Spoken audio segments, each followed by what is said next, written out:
Assalamualaikum warahmatullahi wabarakatuh. Halo teman-teman, bertemu lagi ya pada mata kuliah Manajemen Produksi dengan dosen pengampu Bapak Estu Unggul Drojat.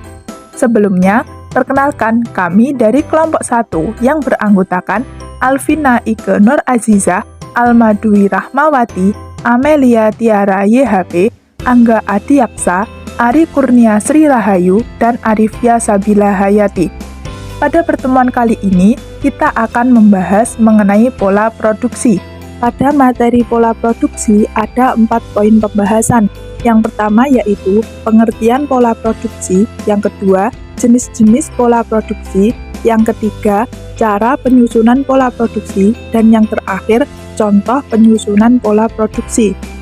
Pembahasan yang pertama yaitu pengertian pola produksi.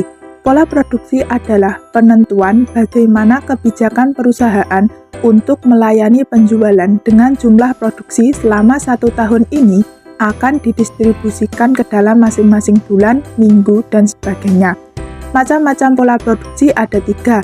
Yang pertama yaitu pola produksi konstan. Pola produksi konstan adalah di mana jumlah yang diproduksi setiap periode tetap sama. Yang kedua, pola produksi bergelombang. Pola produksi bergelombang merupakan jumlah produksi setiap periode tidak sama tergantung pada perubahan tingkat penjualan. Yang ketiga yaitu pola produksi moderat. Pola produksi moderat merupakan gelombang produksi tidak tajam sehingga mendekati konstan. Slide ini saya akan menjelaskan tentang faktor-faktor yang mempengaruhi pola produksi. Yang pertama ada pola penjualan, di mana volume penjualan dapat mempengaruhi pola produksi. Pada saat gelombang penjualan turun di bawah volume produksinya, akibatnya ada penyimpanan barang yang membutuhkan biaya. Baik itu sewa gudang, biaya asuransi, biaya pemeliharaan, di mana digunakan untuk menjaga agar barang itu tetap dalam kondisi yang baik. Selanjutnya ada pola biaya. Di dalam pemilihan pola produksi harus diperhitungkan biaya yang harus dikeluarkan sehubungan dengan kebijakan tersebut. Biaya yang harus diperhatikan yaitu biaya simpan, biaya perputaran tenaga kerja, biaya lembur, dan biaya subkontrak. Yang ketiga ada kapasitas maksimum fasilitas produksi.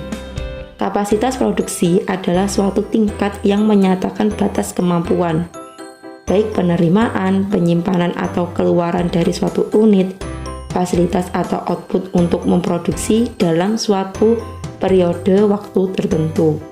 Selanjutnya menjelaskan tentang faktor-faktor yang mempengaruhi pemilihan lokasi pabrik, di mana pemilihan lokasi pabrik ini harus dilakukan dengan baik dan teliti, supaya mendapatkan lokasi yang strategis.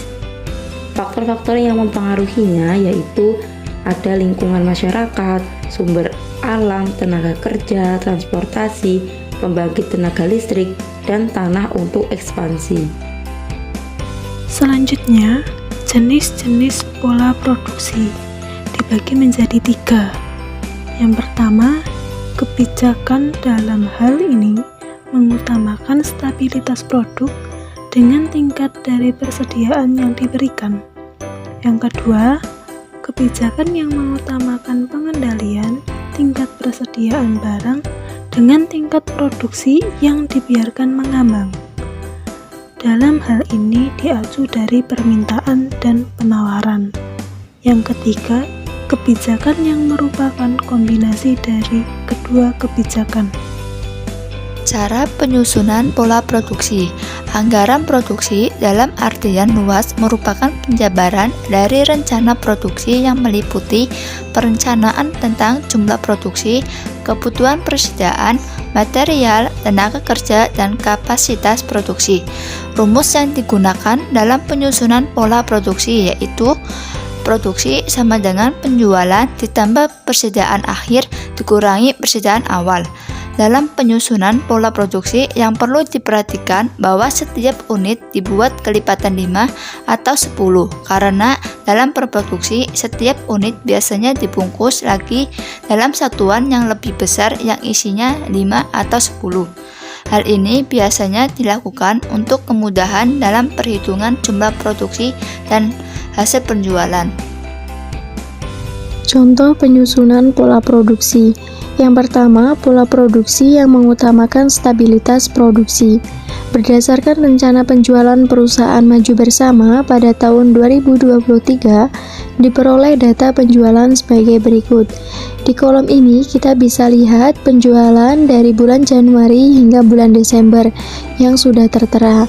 Kemudian perusahaan di sini menetapkan persediaan awal yaitu sebesar 5.000 unit dan persediaan akhir sebesar 12.000 unit. Kemudian berdasarkan data tersebut, maka pola produksi yang mengutamakan stabilitas produksi dapat disusun dengan rumus produksi sama dengan penjualan ditambah persediaan akhir dikurangi dengan persediaan awal, di mana penjualan ini adalah penjualan dari bulan Januari hingga bulan Desember, sehingga menghasilkan 170.350 unit dan ditambah persediaan akhirnya sebesar 12.000 unit dan persediaan awalnya sebesar 5.000 unit. Kemudian menghasilkan 177.350 unit. Nah, jika disebarkan secara merata, maka 177.350 unit ini dibagi dengan 12 bulan, yaitu sebesar 14.779,16 unit yang dibulatkan menjadi 14.775 unit. Dan setelah itu, kita kalikan lagi 12 dan diperoleh hasil 177.300 unit. Nah, untuk selisihnya kita ambil dari 177.350 unit dikurangi dengan 177.300 unit dan menghasilkan sebesar 500 unit. Untuk selanjutnya, hasil dari 50 tadi dibagi 10 maka hasilnya 5, atau dibagi 5 maka hasilnya 10. Di sini kita boleh memilih angka 5 atau 10.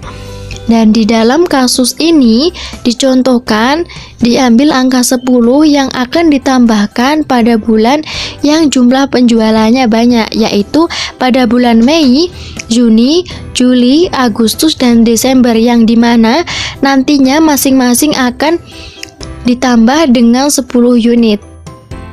Selanjutnya menentukan tingkat persediaan akhir. Untuk rumusnya sendiri, produksi ditambah persediaan awal dikurangi penjualan. Contohnya pada bulan Januari, produksi sebesar 14.775 ditambah persediaan awal sebesar 5.000 dikurangi penjualan sebesar 14.400. Maka diperoleh hasil persediaan akhir yaitu 5.375 unit. Tabel pola produksi yang mengutamakan stabilitas produksi perusahaan maju bersama pada tahun 2023 dapat kita lihat mulai dari bulan Januari hingga Desember. Pada bulan Januari, penjualan sebesar 14.400 unit, persediaan akhir 5.375, persediaan awal 5.000, dan produksi sebesar 14.775. Demikian seterusnya hingga pada bulan Desember. Sekian presentasi dari kelompok kami. Jika ada kurang lebihnya, kita mohon maaf. Wassalamualaikum warahmatullahi wabarakatuh.